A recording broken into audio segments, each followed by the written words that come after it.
La paix intérieure est un combat, mais c'est le seul qui vaille la peine.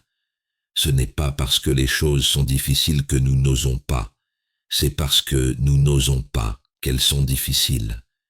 Sénèque ne promet pas une vie paisible. Il sait que la vie est dure, que l'injustice, la perte, la maladie, la mort, tout cela est inévitable.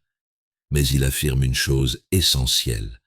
La manière dont nous vivons ces épreuves dépend de nous.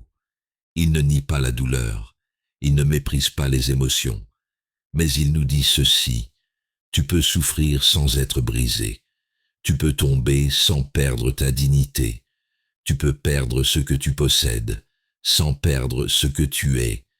Et pour cela, il faut entamer une discipline intérieure, une forme de courage psychique, celui de ne pas tout laisser entrer, de ne pas répondre à tout, de choisir tes pensées comme tu choisirais tes aliments. Dans un monde qui valorise la réactivité, l'excitation, la réaction immédiate, Sénèque nous appelle à la maîtrise. Non pas par froideur, mais par puissance. Il ne s'agit pas de devenir insensible, mais de ne plus être esclave de chaque émotion passagère, de résister à la panique, à la colère, au découragement, non en les étouffant, mais en les observant sans s'y perdre.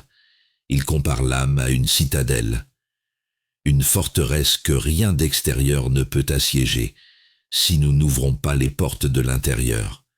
Cette forteresse, chacun doit la bâtir en lui, avec patience, avec vérité, et surtout avec la conviction que la paix ne vient pas de ce qui nous entoure, mais de ce que nous devenons.